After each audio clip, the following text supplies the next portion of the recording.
Ternyata selama ini kita itu salah mengartikan kata konsisten yang dimaksud oleh Meta, teman-teman.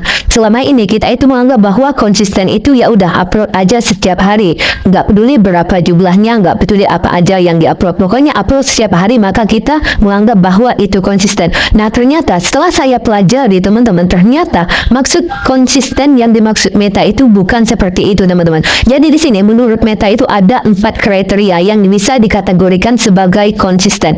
Nah, untuk yang pertama yang dimaksud dengan konsisten oleh Meta adalah konsisten menjadwalkan setiap postingan, teman-teman. Jadi setiap hari itu kita itu harus benar-benar tahu jam berapa kita harus upload. Misalnya di dalam sehari itu kalian mengupload 3 konten. Yang pertama foto, yang kedua reel, dan yang ketiga KOD.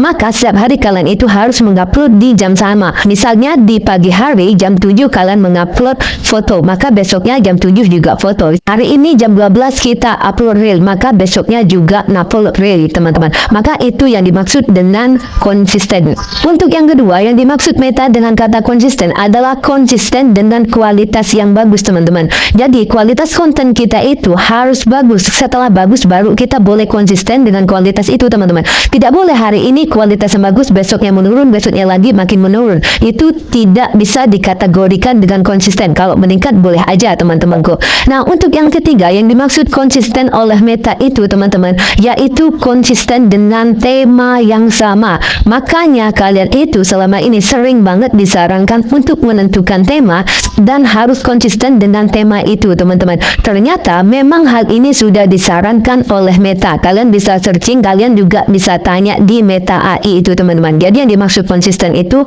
juga harus konsisten di satu tema konten, teman-teman. Makanya jangan random, usahakan ya, teman-temanku. Nah, untuk yang terakhir, kita itu juga harus konsisten dengan tone dan gaya yang sama, teman-teman.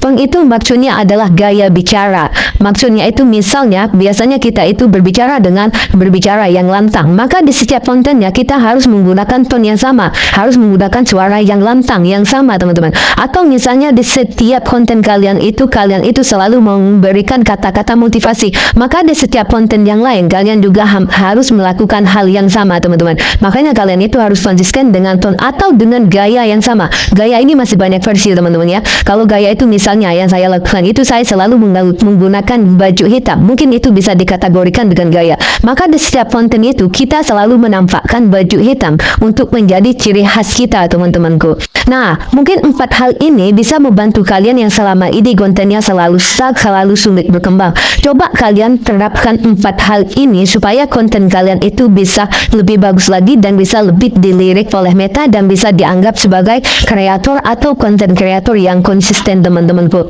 Nah, untuk yang terakhir, doa untuk kalian semua yang belum monetisasi, semoga secepatnya monetisasi, dan yang belum gajian, semoga secepatnya gajian. Aku doakan kalian itu semuanya sukses di FB Pro ini, teman-teman.